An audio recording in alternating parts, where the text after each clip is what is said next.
Bonsoir tout le monde, c'est Steve de Music Feelings et ce soir, il est tard, j'ai le cœur rempli de brouillard. Enfin non, j'ai un peu couru là, c'est loin ça.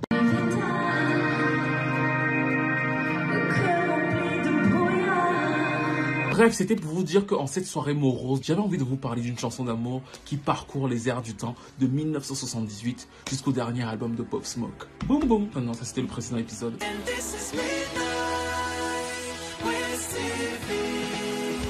Nous sommes en 1978 et aux États-Unis, il y a un groupe qui cartonne depuis plusieurs années. Ils sont signés sur la Motown. Ils s'appellent The Commodores. Ils sont portés par un leader hyper charismatique qui va devenir l'une des plus grosses pop stars de son ère, Lionel Richie. Cette année-là, la formation sort son 6e album. Ils en vendent 1 million d'exemplaires. Ils ont le single Three Time a Lady qui deviendra un de leurs classiques. Mais dans l'album qui s'appelle donc Natural High, il y a un titre qui passe plus ou moins inaperçu. Il n'y a que les mélomanes qui le repèrent. Ça s'appelle Say Yeah.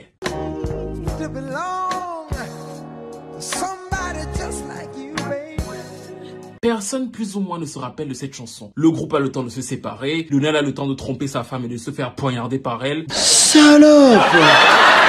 10 ans passent, 20 ans passent, jusqu'à ce que deux jeunes producteurs de l'époque retombent sur la chanson et se disent « Elle était quand même bien cette chanson ». Là, ils travaillent sur l'album d'une jeune chanteuse qui a fait pas mal de télévision. Elle est hyper hype à l'époque. Elle sort avec un des Boyz II Men. C'est bien sûr Brandy qui enregistre donc la première version de ce qui va devenir le fameux Into You.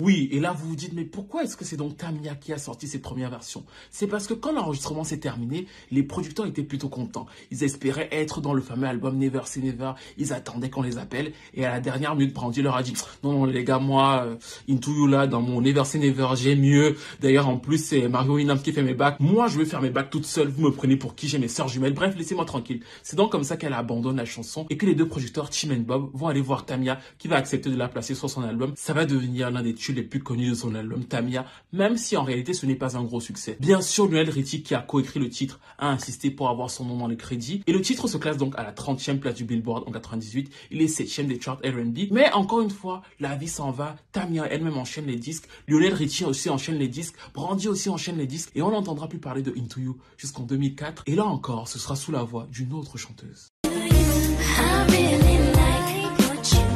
Ashanti était la hit girl du moment. Elle enchaînait les baby, les gars tombaient dans les pommes, ils achetaient ses disques par milliers, par millions. Donc tout le monde voulait plus ou moins avoir Ashanti sur son album.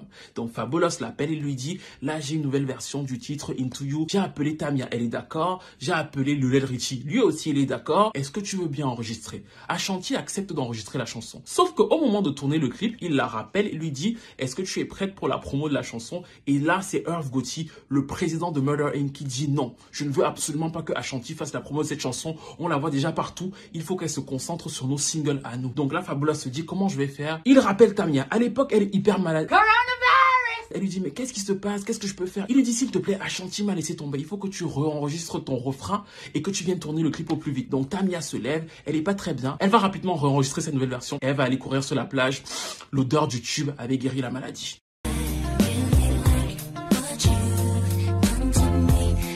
Et là, ça va être un succès absolument incroyable. La revanche de Into You, qui avait déjà 5 ans, la revanche de la mélodie des Commodores, qui avait déjà quasiment 25 ans, va exploser partout dans le monde grâce à la hype de Fabulous. Tamia va même l'inclure dans son excellent album Mort, mais le refrain va parcourir le monde entier et va redonner une nouvelle vie à ce classique. Et depuis, ça ne s'arrête plus. Cette chanson dure et perdure. Chaque fois qu'on appelle Lionel Richie au téléphone, il dit oui. Chaque fois qu'on appelle le producteur au téléphone, ils disent oui. Quand on veut reprendre le refrain de Tamia, on l'appelle. Et là, elle pense immédiatement aux études universitaires de ses enfants et se dit non, allez-y. Et c'est comme ça que de nombreux artistes ne cessent de reprendre ce titre, comme Childish Gambino.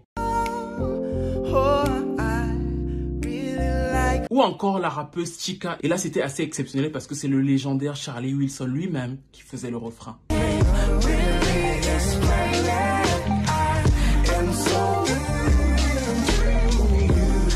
Le titre a une telle emphase, cette mélodie réussit tellement bien à s'incruster aux différentes époques qu'en 2020, il est aussi sur l'un des albums les plus streamés. Celui de Pop Smoke, qui est un des albums les plus vendus de cette année aux États-Unis. Il a fait plus de 2 millions d'exemplaires suite à son décès et le titre s'appelle Something Special.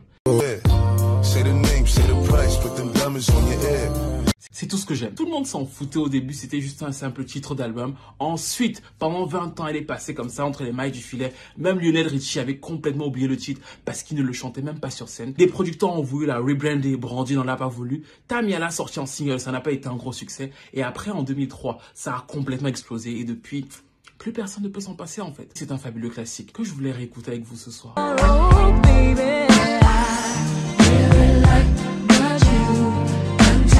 Ça fait quand même un peu boum boum là, ça fait... Bon, comment avez-vous découvert cette chanson? Quelle est votre version préférée de cette chanson? Est-ce que vous aimez la version de Tamia en solo? Est-ce que vous aimez le remix de Fabulous? Est-ce que vous aimez celle de Childish Gambino? Est-ce que vous aimez plutôt l'original du sample des Commodores avec la voix de Tonton Richie? Dites-le moi dans les commentaires. Dites-moi aussi, est-ce que vous auriez voulu que Brandy enregistre la chanson? Est-ce que c'était un regret pour vous qu'elle ne l'ait pas fait? Est-ce que vous auriez voulu plutôt que ce soit Ashanti qui porte le titre? Est-ce que vous préférez la version de Ashanti et de Fabulous? Moi, j'avoue que non. Ou alors, est-ce que vous préférez plutôt la version de Pop Smoke? Mais la parole est à vous, parce que c'est avec vous que j'avais envie de partager l'histoire de ce titre. C'est à vous de me dire quelle version vous préférez. Le micro est à vous là. Voilà, you can speak. Mais c'est un titre un peu Highlander. Il est presque aussi solide que Geneviève de Fontenay. Et c'est pour ça qu'on l'aime. Boum boum, je vous retrouve très vite.